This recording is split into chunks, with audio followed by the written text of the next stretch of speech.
Hi guys, in this tutorial I will show you how to make an easy twirl transition effect in After Effects. First of all, let's select two of your clips that you are going to make transition on and press R on your keyboard to expand rotations. Now scroll forward near to the end of your first clip like this and then click on rotation stopwatch icon. Then scroll to the end of your first clip and change rotation to 90 degrees. Make sure to move the keyframe to the very end of your first clip. Now select your second clip and then click on rotation stopwatch icon and then change rotation to -90 degrees. Scroll forward a bit and then change rotation back to 0 degrees.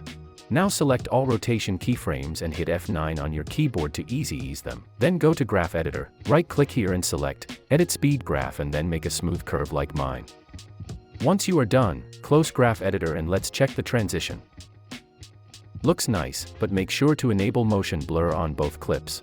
Now let's fix those black edges. Select your first clip and apply motion tile effect on it. Check mirror edges and change output height and width both to 400. Now do the same on your second clip.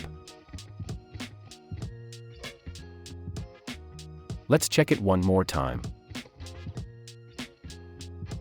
Looks fine, but we can add a shake effects for a better results. I will skip shakes part because I have made too much shake tutorials. Also, I have made 16 unique shake presets that you can get from the link in description. Check how it looks like with my shake presets. Hope this video was helpful. Thanks for watching and like the video please.